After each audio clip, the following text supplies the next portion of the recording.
In this unit, we're going to continue our discussion about database management, right? So database administration, and we're going to talk about the infrastructure and the environment. But before we start, we're going to kind of review some of the physical database design topics that we've already talked about before. And then I'll get into some of the things that a DBA needs to be aware of as far as the environment and the architecture of a database. And this relates to the physical database itself, and we'll talk a little about data security and backup and recovery and things like that. I want to make clear that what we're going to talk about in this unit, a lot of this we talk about in the follow-on to this course. So Info 366, we're going to get into a little bit more detail on these topics. So we'll learn how to do backups and do recoveries, and we'll learn some of the tools that are available to us in various database engines. So we'll get into more detail, but in this course, it's good for us to be aware of these things. So physical database design, which we've talked about before, the purpose is to translate the logical description of data into technical specifications for storing and retrieving data. Now, we talked about this already, but the reason we're rehashing it in this unit is when we start talking about the physical infrastructure, it's important to understand the physical database design has a close relationship to the physical database design. So we have to keep cognizant of that. The goal is to create a design for storing data that's going to provide adequate performance and ensure database integrity, security, and recoverability, all of which we're going to talk about in this unit. So one of the things that we do for our database design is we created normalized relations. So we talked about the first, second, and third normal form, maybe even voice cod normal form, and then on to fourth and fifth and sixth, right? But most of us don't get past third normal form, right? So we talked about that already. Uh, when we do our design, we have a definition for each attribute along with the physical specifications like the maximum possible length. And again, we talked about that previously, and we tried to figure that out for our database that we use for our assignment, for our project. We might have descriptions of where and when data are used and how they're used. So it might include that, expectations or requirements for the response time. So the sort of non-functional requirements of our database would be codified in our physical design, and a description of the technology. So what DBMS are we going to use, and what type of infrastructure is going to support that? So that's kind of the topic for this week, more or less. So some critical decisions for the design. We're going to choose the storage format, also called data type, right? We already talked about data types. So we have to choose the different data types. We have to give the DBMS guidance regarding how to group attributes from logical data model into physical records. So in many database engines, we can configure how it stores the actual table data in physical files. We can give it guidance, the DBMS guidance, on how to arrange similarly structured records in secondary memory. With file organization, we can select structures, including indexes and the database architecture. And we talked a little bit about indexes, I think, before. We're going to talk about that again in this unit. Indexes are really important for database performance, probably one of the most important things that we have to consider in our design, along with data types, is going to be indexes. So we'll talk a little bit more about that here in a little bit. When we start looking at our database design, and we haven't really talked about this much yet, but in many cases, when we're looking at our database design, we have to think about regulatory compliance. And I haven't talked about regulatory compliance too much in this class, but some of the regulatory topics that you might hear, and again, we might talk about this in more detail in the follow-on to this course, but Sarbanes-Oxley, or SOX, which protects investors by improving accuracy and reliability. So a lot of times we talk about SOX audits, right? And I'll talk a little bit about what happens with a SOX audit, what we're looking for. But Sarbanes-Oxley, why is this important for databases? Well, accuracy and reliability, right? That's a really important part of a database. It's providing this service for storing and retrieving data, and we want to make sure that it's accurate and it's reliable, and that's part of our database design, right? Some of the other, and these aren't so much regulatory as much as they are, a lot of the regulations. The reason I'm mentioning these, like the Committee for Sponsoring Organizations, or COSO, the IT Infrastructure Library, or ITIL, Control Objectives for Information Related Technology, or COBIT. The reason we talk about these other ones, and there's one that's missing on here, NIST, right? So NIST 853 is a good one to look at, and especially the NIST standard 800.53. I don't know why your textbook doesn't really mention that one, but almost all the regulations, regardless of what industry space you're in, are going to reference these standards. So they're not going to tell you that, the law is not going to say, for example, that you have to encrypt your data with AES 256. it's going to say follow NIST guidelines in 800.53, right? It's going to say go follow these guidelines that tell you how you to protect your data, and then you would follow the guidelines that you find in the regulations or in those standards. And then those standards can change over time, right? So, for example, if you're familiar with HIPAA is not going to tell you specifically that you have to encrypt your data, right? A lot of people say, why do I encrypt my data? Well, because HIPAA says you have to do that. Well, HIPAA doesn't really say that you have to encrypt your data. HIPAA says you should follow the guidelines outlined in NIST 853, and then you go and look in NIST 853, and it tells you if your data is traversing a public network that it should be encrypted in transit using, and then it defines, all the different ways that you can do that. So it's important to understand a little bit about those. If you are audited, if you're doing a SOX audit, some things they're going to be looking for is IT change management. So you have some kind of process for change management, and that changes are made and authorized, right? There's some process to do that. People aren't just making changes anytime they want. So some of you may have been exposed to that already. Logical access to data. So there's security procedures to prevent unauthorized access, and there's personnel controls and physical access controls. They have to exist. And then operations, you have policies and procedures for day-to-day management of the infrastructure, applications, and databases. So from a very basic level, that is what you're looking for in a SOX audit. If you hear about a SOX audit or you're going to get a SOX audit, these are some of the things to start thinking about. And I have to tell you that you could take whole courses about IT audit. And in fact, there are whole degree programs for IT audit. You can go get a master's degree in IT auditing, right? Temple University offers one. It's a whole program that covers IT auditing. So it's a pretty deep subject, and we're barely scratching the surface here, but it has a really close, IT audit has a really close relationship with database management because databases are where all the data resides, right? So a lot of times an IT audit is focused very much on the database because it's controlling access.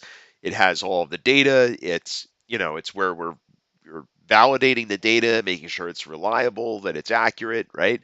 So a very close relationship. Now we've talked about designing fields already, right? The data types for fields. We have to choose a data type, the encoding, the compression, whether it's encrypted. Uh, in many cases, we create constraints for data integrity, or sometimes that data integrity is inherent in the data type. For example, a date can only hold a certain type of data, right? You can't put an invalid date in a date field. For example, you can't put February 31st. It won't let you do that. These are some of the data types. We've already talked about a lot of these. These are actually from Oracle, but there are analogs in MariaDB as well, and MySQL and PostgreSQL and so on and so forth. So we talked about varchar, we talked about character data. I think I talked a little bit about the difference between those two in one of our lectures.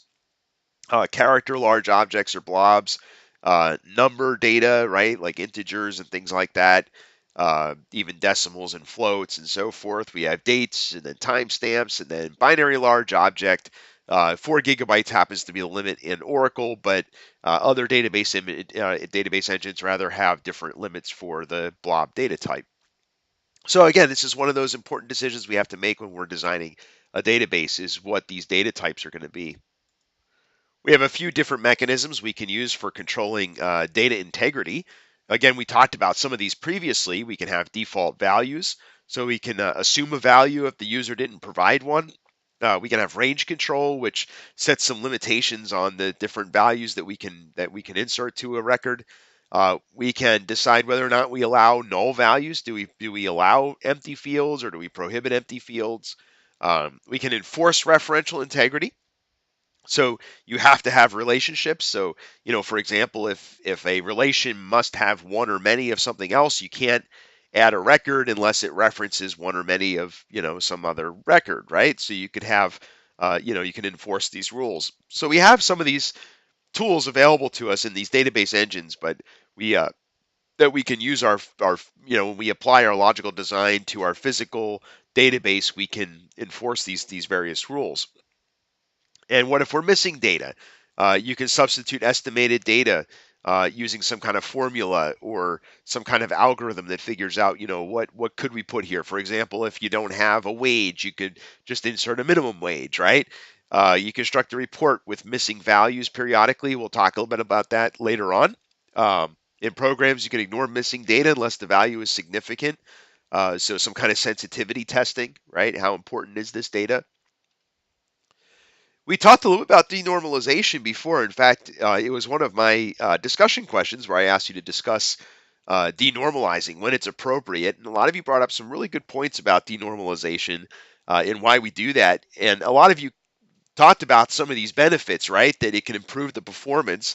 It's probably the number one reason that we denormalize is to simplify the database so that it's reduces the number of joins and we get better performance when we do that. But the trade-off is that we are using more storage space because we're going to have more redundancy in our database. And because of that redundancy, we could have data integrity and consistency issues. So those are some of the costs of denormalization. In your textbook, they give us two examples for denormalization. One example is, let's say we have students with applications, right? So a student can have zero or many applications, and an application always belongs to one student, right? I'm sorry, a student can have zero or one application. He can't have many applications. And this is what it would look like if we were diagramming that relationship, right? But if you think about it, it's a one-to-one relationship here or a zero-to-one relationship. So there's really no harm in just combining these into one table, right? Yes, you're going to have some duplication, but not a lot here, right? This is not going to be a tremendous amount of duplication. You're going to have a lot of nulls, right? So if there are students that don't have applications because they could have zero applications, then there could be null values, which is one of those things we try to avoid. A very well normalized database would reduce the number of nulls.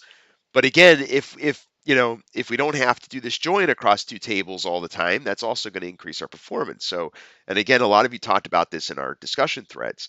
So here's a slightly more complicated example of denormalization. Here we have a vendor that can have one or many price quotes, and an item appears on one or many price quotes. And here's what the diagram would look like. But what if we take that item, and just to reduce the lookups, what if we just put the description of an item directly into the price quote, right? So it would look something like this. And again, here you might have some data integrity issues because if an item's description changes over time, that change that description may not be reflected in the quote, but the flip side to look at that is maybe that's a good thing, right? Because that quote at the time might have had a different description. And that's important to know that at the time, an item had a particular description when we made that quote, right? So in theory, that may not necessarily be a bad thing. So that's an example of denormalization with three relations. And again, sometimes, it makes a lot of sense to denormalize to simplify our databases. But we do want to use caution when we're denormalizing because denormalization can increase the chance of errors, as we talked about. It can reintroduce all those anomalies that we tried to eliminate. It's going to force reprogramming when business rules change, right? Um, because we have to then enforce those business rules in applications rather than being able to do so in the database. And there could be other methods used to improve the performance of joins. For example, we could uh, change the organization of tables in the database or the file organization or clustering and indexing and things like that. We can do some query optimization to try to increase the performance rather than relying on denormalization to do that. So as far as partitioning goes, your book talks a little bit about partitioning, and they break it down into two types, the horizontal partitioning and vertical partitioning. And basically, horizontal partitioning is where we're storing different rows in different files, where vertical partitioning is where we store different columns in different files. And why would we do that? What's the benefit of doing this? As far as horizontal partitioning, this is useful where different users might be accessing different rows, right? So you might have ranges of rows that are commonly used by one set of users and another range by another set. And you can even distribute these partitions, right, across a large, geography, right? So you could have regional nodes for your database, and you can split these tables.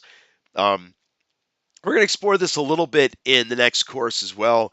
We're going to try to partition some of our tables and do some of this, optimization, but um, it's not very common in, most databases, but when you start to scale, that's where partitioning becomes important when you're trying to scale your database. And then vertical partitioning is where different users need access to different columns, right? You can even use this to some extent for security. You could have, you know, maybe you've got a column that has some very sensitive information and you could have different file level permissions on those, uh, on those files where we partition those files with those particular columns, right?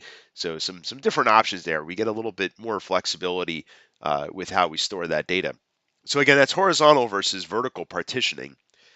So some pros and cons, right? So the advantages are you can gain efficiency because you're grouping these records or these columns in different ways to get efficiency. You get optimization.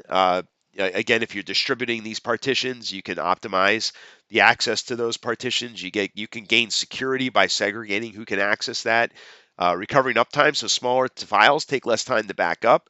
They're more manageable, these smaller files. That's another reason that we use partitioning, especially the horizontal partitioning. A lot of times we do that just for performance and to make sure our files don't exceed size limits, right? So back in the old days, a lot of file systems, and when I say the old days, like 10 years ago, a lot of file systems didn't support files over a certain size. I think Windows was still limited to 2 terabytes, maybe 10 years ago. So you would have to partition those files if you had a tremendous number of records in your database. And then load balancing, right? You can use this for load balancing, but there's some disadvantages as well. There's inconsistent access speed. There's a lot of complexity, right? So as soon as you start partitioning tables, it makes things a lot more complicated for the DBA. So it does make things, and things are more complicated for the database management system as well. And it takes extra space. You have duplicate data in many cases, and so forth. So there are definitely some disadvantages. So like I said, it's not very common today to do partitioning as much as it was years ago because of some of the limitations we had in operating systems and networks and so forth. We can kind of engineer around the need to partition by using, different file systems and networks and, higher performance storage and so forth. So it helps us simplify things at the application level. So as far as our physical files, right, the files where we actually store all this data on the physical file system, uh, so if a physical file is basically a named portion of a secondary memory location, right? So it's where we store these files in disk. A table space is a named logical storage unit in which the data from multiple tables, views, objects can be stored, right?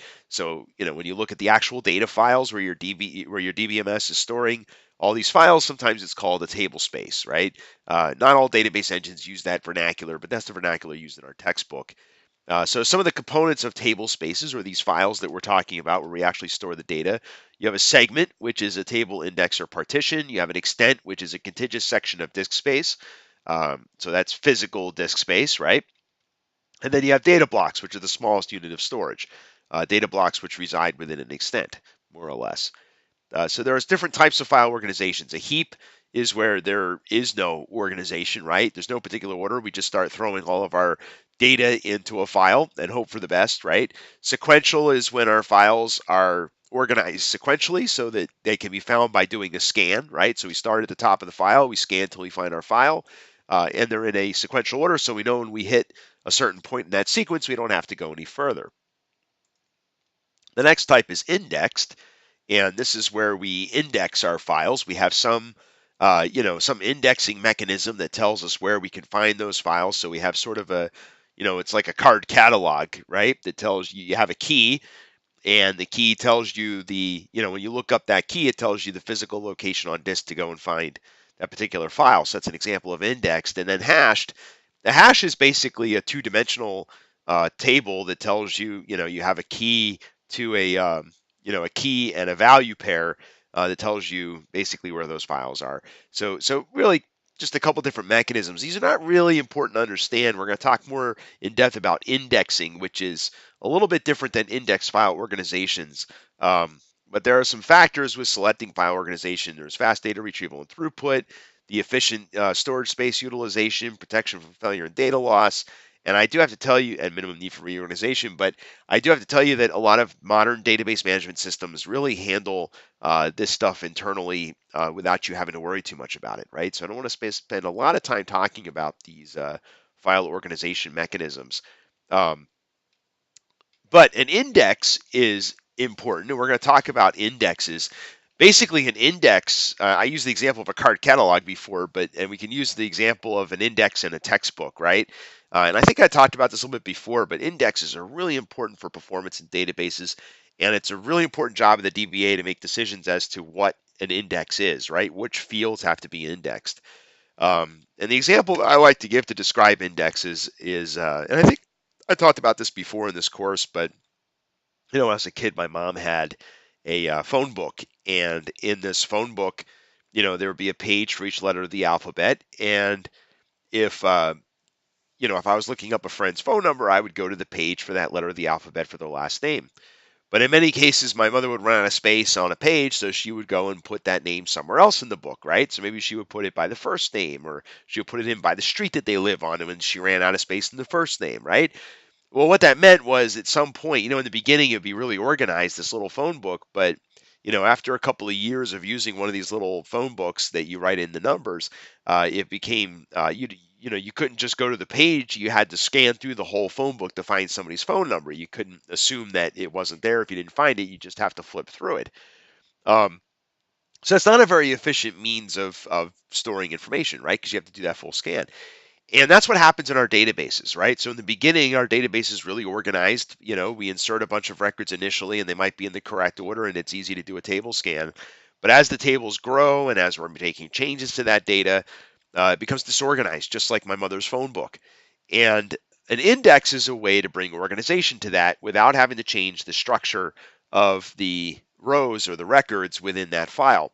So every time we add a record or make a change to a record, instead of having to change the structure of that file so the database engine doesn't have to do full table scans, instead we make a change to the index for that field.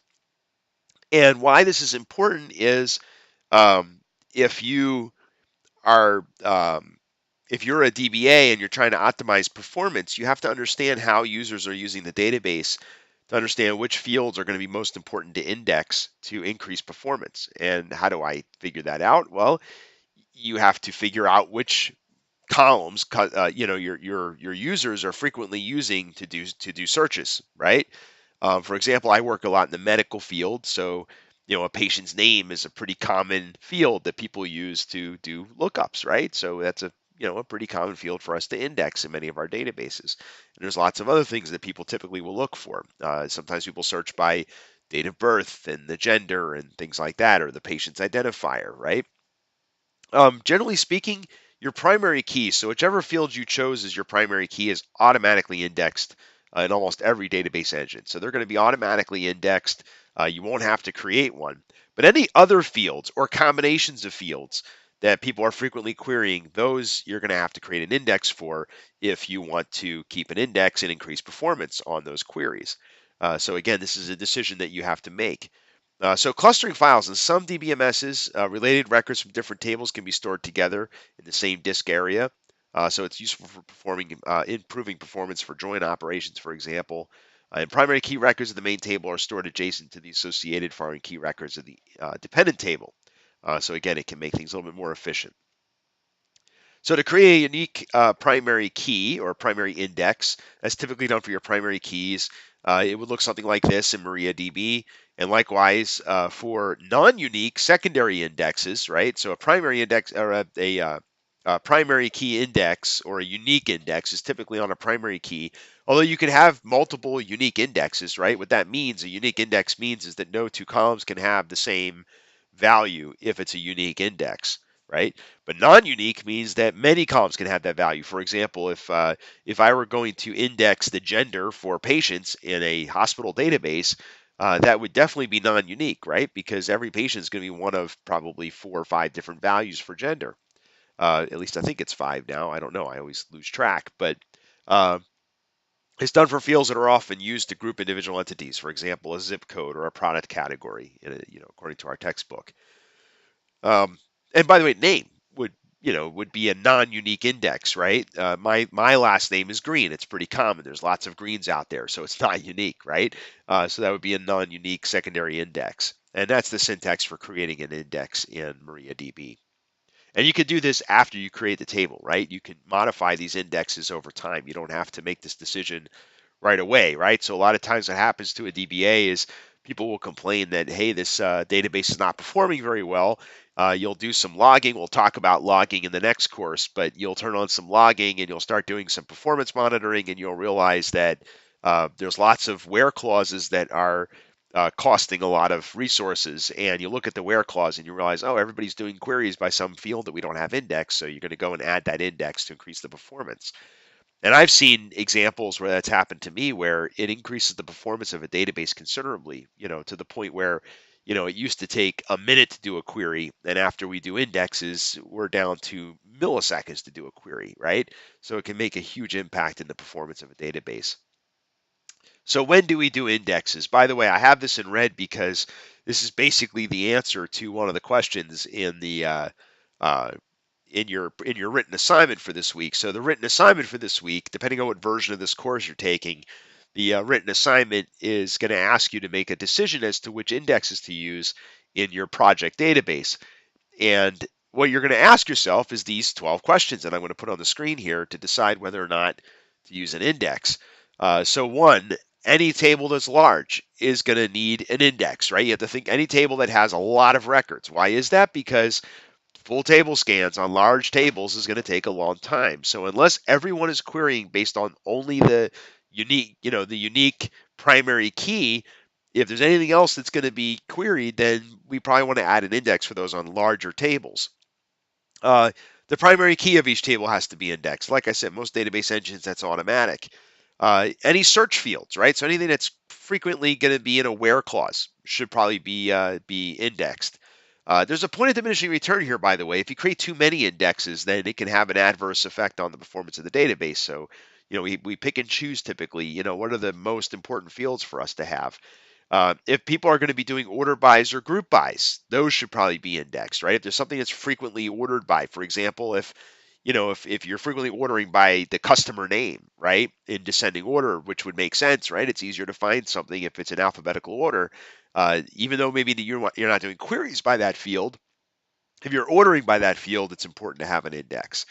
Anywhere there are greater than 100 values, but not when there's less than 30. So if you add an index on a table where there's less than 30 values, then it actually decreases the performance. I've seen cases where for some reason they've had an index on small lookup tables, right? So these might be little tables that have 5 or 6 values. You take, for example, the college scorecard database that I use as an example in this course. There's a lot of these little lookup tables. If you have an index on one of those tiny lookup tables, it can substantially increase the size of that table, and you can have some weird issues where it takes a long time to do joins to those tables. So it's generally a good idea not to do that. Avoid indexes for fields with long values, or try to compress those, right? Because when you create an index, you're basically storing another copy. So, think about this. If you have a blob, creating an index on a blob is, in some database engines, you can't even do that. But assuming that you can, uh, that's a huge index, right? That's like kind of putting the whole book into the card catalog, right? It doesn't make a lot of sense. So you typically wouldn't do that. If a key is if key to index is to use to determine the location of a record, uh, such as a sequence number, you might want to consider using an index. If there's a limit on the number of indexes per table and the number of bytes, right? So you have to take that into consideration. So again, you have to kind of, you know, walk this fine line between how many indexes do I have and how many do I actually need. Uh, don't index anything that has a lot of null values. Uh, they might not recognize null values in an index search. It could ruin your day. I think I've talked about a number of times that nulls typically ruin our day. And of course, use a query optimizer. So there's various tools that you can use to check and see, what's the cost of queries over time, right? So analyze these different queries that are hitting the database, and you can identify which queries are taking the most resources for the database engine, and then use those to figure out, okay, what indexes could I add? They're going to increase the overall performance of my database because there are frequently queries on these particular values. So that's another technique that's typically used. I would say for your assignment, the first 5 of these are probably going to be the best advice I can give you, right? To think about the where clauses and the group buys and the order buys, and also the foreign keys and things like that when you're trying to decide what you're going to index. I'm not going to get into a lot of detail on query optimization, but I want to talk about it very briefly. So basically, query optimization is techniques we can use for queries to work faster, right? One technique is parallel query processing. So with some DBMSs on some hardware, you can have parallel querying, right? Which is where multiple queries are handled at the same time. This gets complicated with ACID, which we talked about previously. And one of the ways that you can force this is by overriding automatic query optimization that happens automatically in the DBMS.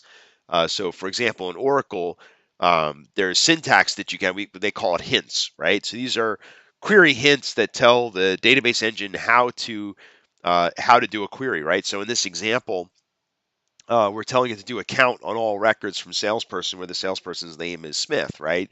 And we're telling it to do a full order T and parallel on order T, comma 3, right? I forget exactly what that means in Oracle. I haven't done this in a long time, but you can pass these hints in. Again, I'm not going to get too much into detail into uh, query optimization. It's a little outside the scope of this class, but there are other database classes you can take where you learn about query optimization. But it's important to be aware this is something that a lot of DBAs have to do. So once we have our database in place, and as we get this physical design, we're going to have a data dictionary. Typically, we've talked about data dictionaries before, but basically it documents the database, right? We've talked about the system catalog, which is the system generated documentation of our database, right? So when we log in with MySQL, or with MySQL, the Oracle MySQL tool, right? Workbench, sorry.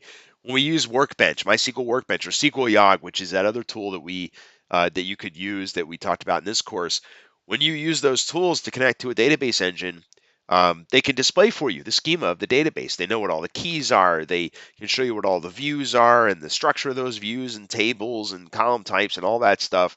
Where is it getting all that stuff from the system catalog, right? And we even learned some queries that we can use to query that system catalog ourselves, just like some of those tools do.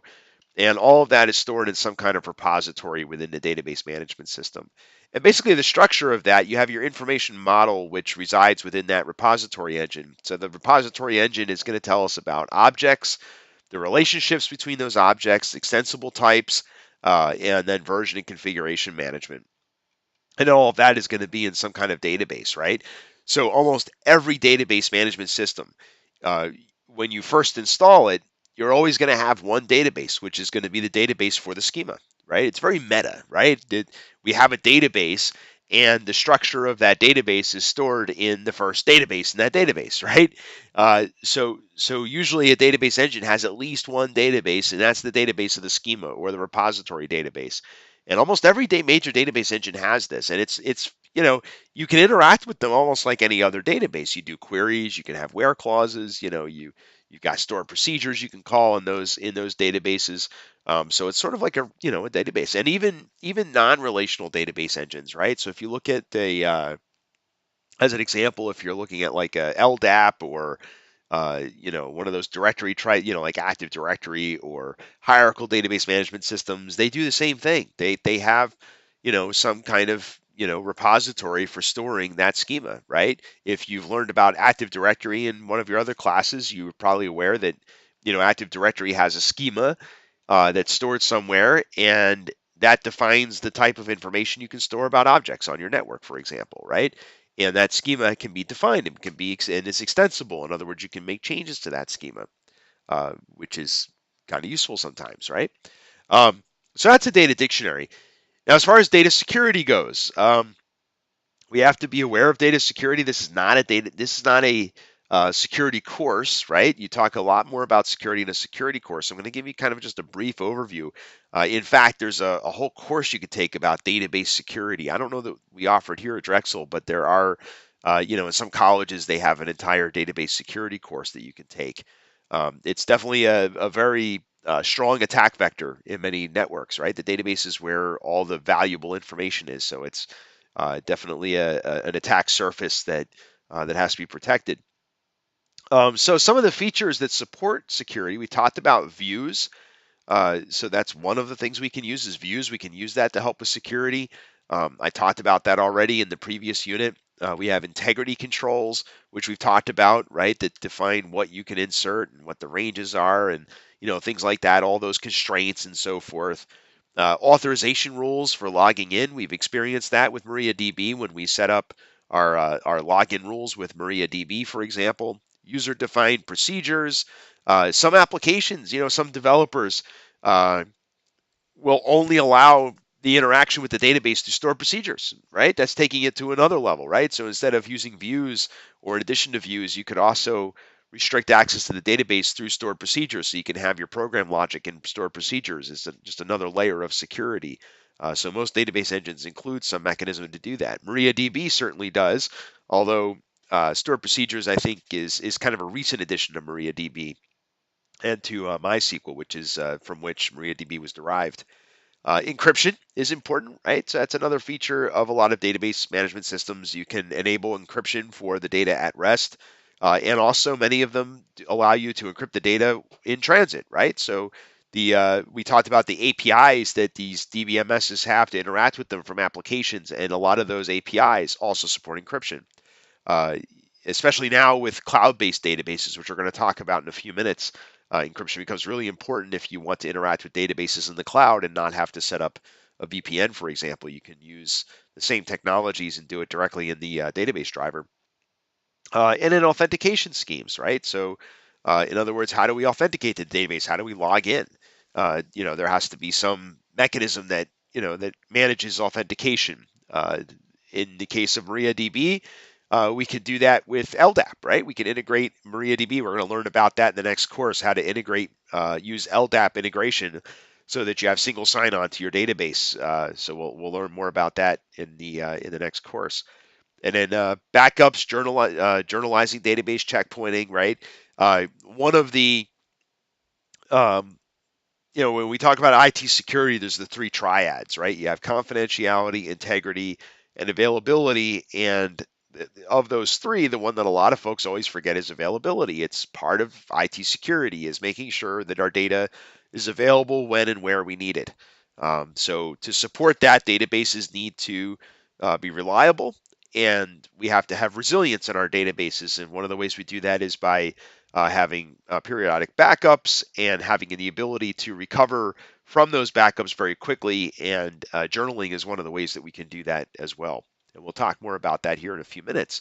Uh, in your The reason these items here are red is uh, I ask you about security in the written assignment. Depending on what version of this course you're taking, in the written assignment, there may be a question about how we secure this database that we created, this demonstration database for the course. And two ways that you could talk about securing that database. One is you could talk about using views, which is uh, a subset of the database presented to the users, or you can only give permission to access views in the database. The user can have privileges that are controlled through views, right? So views give us sort of this layer of abstraction between the underlying database itself and the application that's accessing that database, or the user that's accessing the database. It also gives us some control over the schema that's exposed to applications as well, which gives us a lot more flexibility, right? So lots of good reasons to use views, and security is one of those reasons. And then we have integrity controls, which can protect data from unauthorized use.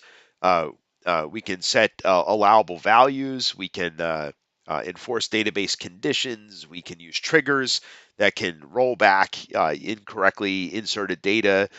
We can use stored procedures and things like that to write out to log files and store audit information and all kinds of other neat things that we can do with all these tools available to us in the database engine, which you could talk about in relation to security. Authorization rules are usually part of a DBMS, and they can restrict access to the data, actions that people can take on data. And usually, a lot of times when we start to brainstorm this stuff, you could create a matrix for authentication. In IT security classes, a lot of times we talk about these different matrices for configuring authorization and access controls. So we start by showing all the subjects, and then what objects those subjects. And you can think of subject as the user, right? We're a group of users or some classification of users. It could even be other applications. The objects are things that they're accessing within the database. They don't necessarily have to be tables. They could be views. They could be stored procedures. They could be, schema, things like that. the action is what they're allowed to do with that particular object, and then you can have additional constraints on those objects. So this is how you would brainstorm some of that. I did not, in depending on what version of the course you're taking. I don't think I asked you to do this, uh, but this is a pretty common exercise usually for a course like this. So this might be an authorization table for the salespeople, right? So what can salespeople do with customer records and order records? And then likewise for orders, right? What can this is an authorization table for the orders table. It shows all the different subjects and what they can do, whether they can read, insert, modify, or delete. And you would use this to try to set up the permissions. And I should tell you that, one thing I'm leaving out here is that when you create these matrices of, or these hash tables of authentication and authorization rules, a lot of times you would go through this like a truth table. You would factor it down and try to simplify this so that you can make the simplest rules for access control. I don't have an example of that here in this present. Like I said, it's not an IT security course, but a lot of times that's the next step after we create these tables is to try to simplify, or you can think of it as like factoring down to the least common denominator, right? So what's the simplest form of this rule? So for example, looking at this example, it looks like everyone can read the all these different people have access to read these three different tables, right? Um, but not everybody can do inserts, right? So I could just have one rule that says everybody can read everything, right? And then restrict access for the other options, right? And then we can start to look for commonalities there to factor this. Encryption, again, it could be data at rest or data in transit, right? So data is stored on disk or data when it's being sent between the database management system and applications. And again, this is only in relation to applications when they're querying directly through the API to the database engine. Once an application code has the data, whether or not they encrypt that in transit, so to say a web browser, is something outside the control of a DBA, right? But basically encryption is the coding or scrambling of data so that it can't be read. Uh, in the textbook, it says humans cannot read them, but more than just humans, right? Nothing can read it. Even machines can't read that data, right? Which is probably more common that machines would be reading it. SSL is probably the most common way to do this for data in transit, right? So data in transit, we're typically going to use SSL. If you're using MariaDB, you probably noticed in MySQL Workbench that one of the settings when you're logging into MariaDB is you can turn on SSL, which encrypts the data between MySQL Workbench and the MariaDB server. And most database engines, most modern database engines have that capability, whether you're using Sybase or DB2, which are not so modern anymore, right? Most people are using things like MySQL, MariaDB, or Microsoft SQL Server, Oracle, which of course in PostGre and all of those support encryption for data in transit. Most of those for data at rest, uh, and all of that stuff is important, right? To encrypt all of that data. You have different authentication schemes, but most of these authentication schemes will have passwords. It's the first line of defense, right? Is having a password or some kind of passphrase to access the system. When we take an IT security course, they talk about, what makes a good password. It can't be too complicated so people can remember them, right? We don't want them writing them down. There's, of course, some inherent flaws in passwords. People share them, they write them down, there's all kinds of they're susceptible to human attacks, right? Humans are always our weakest link in security, right? And there are some possible solutions like two-factor authentication or even three-factor authentication, right? So two-factor is not only something that you know, but also something that you have or something that you are. And again, these are pretty commonly discussed in IT security courses. One thing I want to talk about, though, with authentication with the database management system is in many cases, we probably want to not rely on our DBMS to do the authentication itself, but it's going to do the authentication, but who is the source of truth of authentication? We usually, in most organizations, we're starting to move towards single sign-on, where there's sort of one master of usernames and passwords. It could be Active Directory, but I'd say 99.5% of the time it's Active Directory, Microsoft Windows Active Directory. But it could also be LDAP, right? Or it could be LDAP access to Active Directory. But you don't necessarily have to use Active Directory. It could be a standalone LDAP server that manages user accounts through some other mechanism. Although that's not common, right? I think most people would agree that that Microsoft Windows Active Directory is sort of the de facto standard for authentication in most modern networks. There's other standards like SAML and OpenAuth 2.0, and even a lot of those are ultimately in the corporate world and in the organizational IT world are being managed by Active Directory. It's just another mechanism to go and query Active Directory. But most of our database engines can support these various methods for single sign-on, so we may not necessarily have to configure authentication directly in the database. And we'll talk about that in Info 366 in more detail. So related to security, of course, is our backup and recovery, right? So most database engines have mechanisms baked into them for doing backups and restoring from backups. Some of them will do this automatically, periodically, right? They're automatically backing up and restoring. They're using transaction logs to do this sometimes in the background. You don't even have to set it up. So recovery facilities would include some kind of backup mechanism. They could be doing journaling, which is storing all of these changes, and checkpoints, which periodically are storing these changes. And then you have some kind of recovery manager that might automate the recovery of the database from some sort of failure. So you don't even have to do anything. A lot of this stuff happens in the background. So the backup facility, so a database management system usually has some kind of utility that can create backups. Some of you have played with this already. You've emailed me and said, hey, my database exploded and I don't know what to do. I don't have enough time to rebuild it and redo the practical assignment. So I sent you a backup. I backed up my database and then you restored it to your database. And we'll talk more about how to do that in the next class and to set up some facilities to do that. But almost every database engine has some mechanism that's going to periodically create these backups. A cold backup is where we shut the database down to make a backup, so everybody has to get kicked off while we make the backup. A hot backup is when we back up the database, but we don't have to kick everyone off, right? We can do one section at a time, and we don't have to completely shut down the database. We still maintain the integrity of the database even while we're doing a backup. Backups can be stored in a secure offsite location is generally recommended. A lot of database engines will store the backup copy locally, but you have to, out of band, you have to manage those backup files. So it's important to be aware of where your DBMS is putting those files and how to manage those files and where you're going to put them and keep them safe. You might write them out to tape or something like that, or DVD and so forth. Your book even talks, I think, about using tape libraries. So journaling facilities, this is where we have an audit trail of transactions as they happen in the database. Every time the database does something, it keeps a journal of what it did. In some database engines, you'll see this called a transaction log. Microsoft SQL Server, for example, calls it a transaction log, as does Oracle.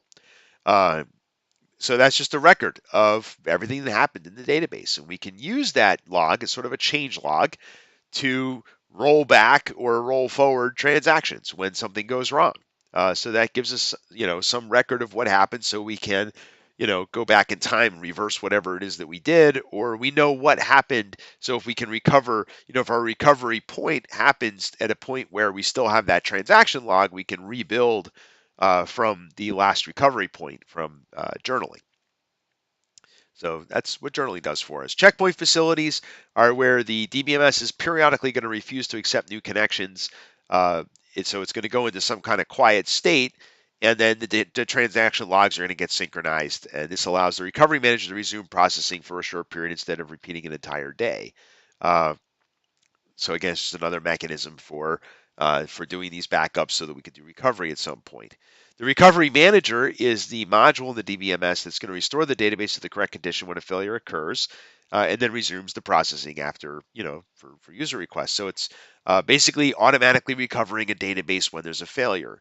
And a lot of times there are also commands as a DBA that you can run that can do a recovery when you've identified that there's some issue with the database engine.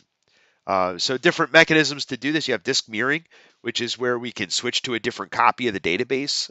So just an exact duplicate.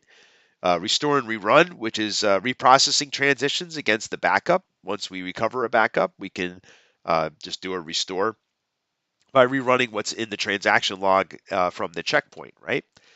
We can do backward recovery, which is a rollback. That's where we roll back to get back to where we were before the corruption in our database. Forward recovery, which is where we apply after images or preferable, this is preferred to a restore and a rerun. And again, your textbook talks about these in a little bit more detail, but these are the 4 types of recovery and restart procedures. So when we do have a database failure, there are 4 responses that are pretty typical. We can abort the transaction, where we roll it back and we return an error to the user and let them know that the user, that this transaction did not work, something went wrong. If there's incorrect data, again, we can roll it back. We can reprocess the transaction without the inaccurate data and use compensating transactions. If there's a system failure, we can switch to a duplicate database. So if the system is down, we can do a rollback. We can restart from a checkpoint and roll forward. And if there's database destruction, we can switch to a duplicate database. But we could also do roll forward and reprocess transactions, similar to a system failure. So some different options if we have a failure in our database. And again, we'll talk about this in a little bit more detail. We're going to try to play with some of this stuff in Info 366. So as far as disaster recovery, we want to make sure that we have a detailed written plan for when there's a disaster and how we're going to recover from that disaster. And we have a team that practices and is trained to do this when this happens. And establish a backup data center in an offsite location with sufficient distance from the primary site, in case there's a fire or something like that. If it's all in the same building, it's not really going to help us. And make sure that we send backup copies of the database to the backup data center on a scheduled basis so that we always have something to start with. One of the most important things here is to have a plan, right, for disaster recovery. When I was a kid, I was a lifeguard, and I remember one of the first things they told us when you're a lifeguard is, before you go in the water to save somebody, you have to tell someone to call 911 because you need emergency medical services to be there. And they used to tell us never say, somebody call 911. You would point to someone specific. Didn't matter who it was, just point to somebody and say, you go call 911. Because if you don't do that, everyone just kind of stands around looking at each other saying, who's going to do this? Nobody has a plan, right? If you think about it, when a disaster happens, if you have a written plan, if people are told what to do, they're going to do it. But if they don't know what to do, it's kind of nothing happens, right? Everybody just kind of freezes. They get into this mode where they don't know exactly what to do. And that's why we do fire drills, right? We do fire drills. We practice this stuff. So it's second nature to us when something happens, right? We teach kids to stop, drop, and roll so that if they ever catch on fire, they don't have to think about it. They know exactly what to do, right? So that's disaster recovery. So that's pretty much what you need to know for this course about backing up and disaster recovery. Again, we're not actually going to do any of this stuff in this course. We're going to explore this more in the follow-on to this course, Info 366, but at least you get a nice little introduction to that. But the other thing I want to introduce you to in this course, and we don't really play with this a lot, is cloud-based, how cloud plays into all this stuff. And what exactly is cloud computing? Basically, it's computing as a more or less like a utility, right? Back in the old days, before we had utility companies, if you were a factory and you wanted electricity, you had to generate your own, right? You had to have windmills or you had to have hydroelectric plant or something like that, back in the old days, or you had to have fuel oil delivered and you would generate your own electricity. And it was almost unthinkable in those days that you would just pay a utility company to give you electricity. But fast forward to today, and now we have, these centralized utilities that generate electricity for us, and we just pay for what we use. And that's really kind of the direction that computing is moving in now.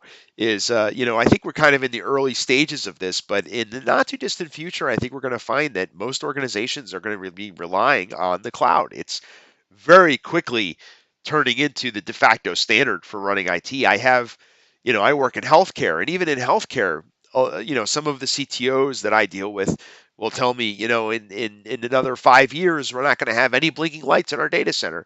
I have one hospital that I work with that is repurposing their entire data center into an ER because they're reclaiming all that space and turning it into an ER because they were able to move all of their infrastructure to the cloud. There are 3 types of cloud, 3 basic, when we talk about the cloud, 3 basic service models for the cloud. These are called service models. There's infrastructure as a service, platform as a service, and software as a service. Infrastructure as a service is where basically the cloud service provider is letting us run our servers and our infrastructure from their cloud, right? So they're giving us basically a computer. We have access to the operating system. In fact, a lot of times you have to install the operating system. A lot of you saw that in this class. I have used Google Cloud to create your virtual machine for this class. We are using the cloud in an infrastructure as a service model, uh, because we're basically getting use of a machine in their infrastructure. The next uh, the next type is platform as a service, which is the cloud service uh, providing a platform for us. Um, and I would argue that if you are using something like storage, right? So storage is platform as a service, where we're storing files into the cloud. That is a service that is a storage platform, right? And I would also argue that database management systems that run in the cloud that we have access to is also platform as a service, technically. Although a textbook disagrees with me, but I would say that that's platform as a service. And I think most other folks in the industry would agree with me that falls into platform as a service. And then software as a service is when uh, the software is hosted for us, where we don't control anything except for the software itself. This would be like using Gmail for your email, or using Outlook in the cloud, right? Where we just open up a web browser and we have access to our email. Facebook is software as a service. Salesforce.com is software as a service. Um, so those are the three basic service models. In your textbook, they talk about database as a service, or DBAS. Until I read this textbook for this course, I have never heard of the term DBAS, because I've always classified databases in the cloud as platform as a service. The database is a platform that's provided for us.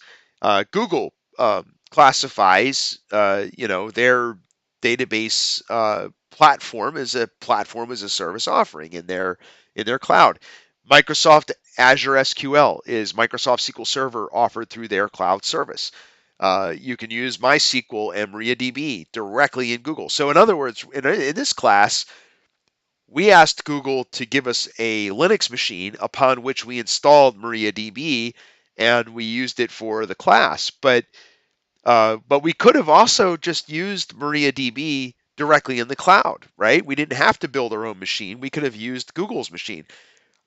The reason I didn't have you do that is because in the next class, if you take the follow-on to this class, Info 366, we're going to need to use a DBMS that we have complete root access to, right? Because we're going to do things like backups and restores, and we're going to try to do partitioning and all that other stuff that I talked about in this unit. We're going to do a lot of that stuff, and we have to have that low-level access to the operating system. But when you're using MariaDB, like an instance of MariaDB or MySQL in Google, or Microsoft SQL Server in Azure, you don't have that low-level access. So that's more or less what your textbook describes as database as a service, or what I would call platform as a service. So there's some benefits to this. There's no need for initial investments in hardware.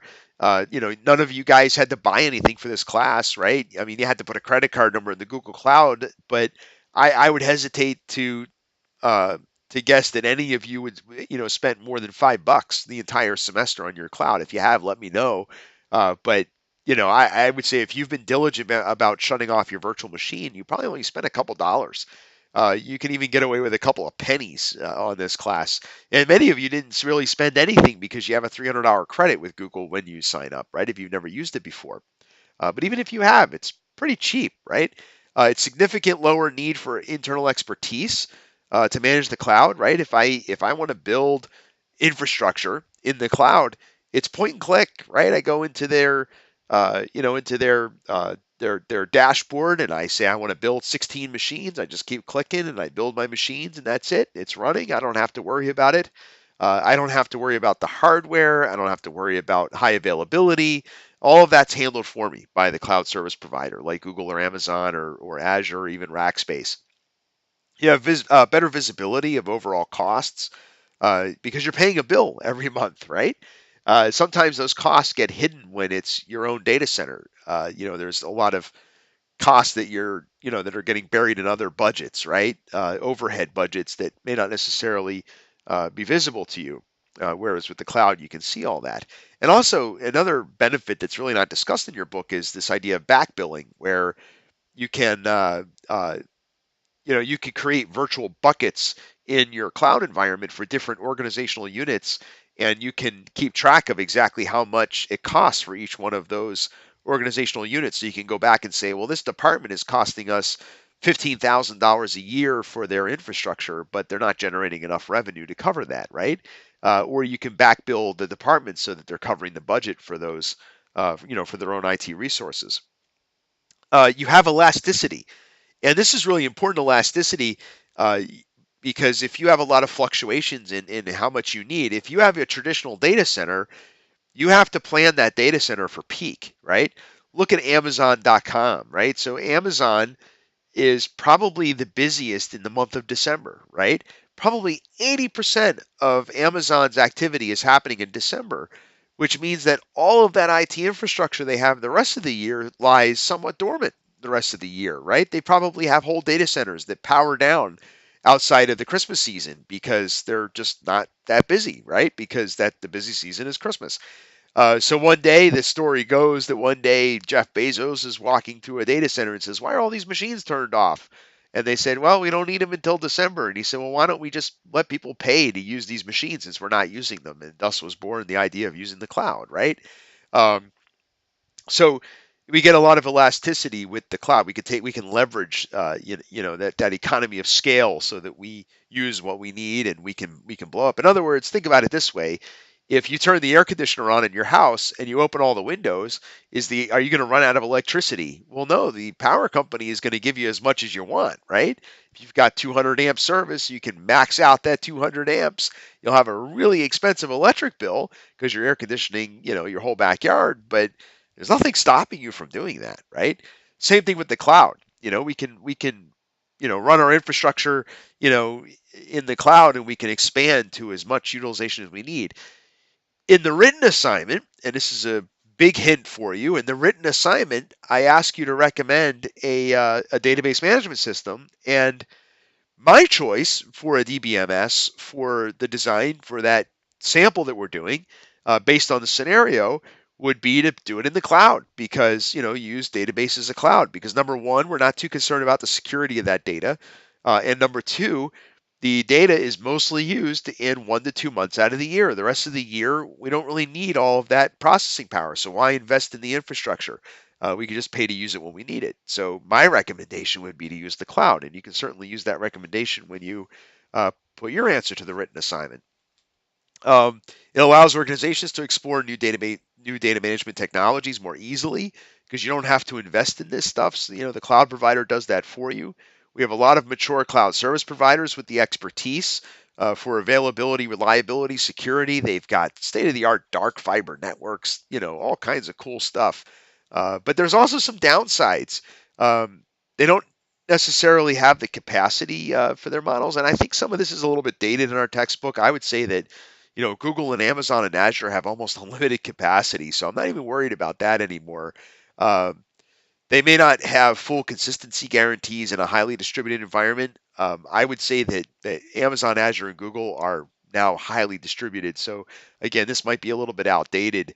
Live migration is challenging. That has changed in the last year. Um, Amazon, Azure, and Google all offer some really powerful migration tools for moving data to and from the cloud. Azure SQL, for example, you can do it right from Microsoft SQL Server. You can expand your Microsoft SQL Server on-prem to the cloud and have a hybrid model very easily with SQL Server 2016. Some really cool stuff that you can do.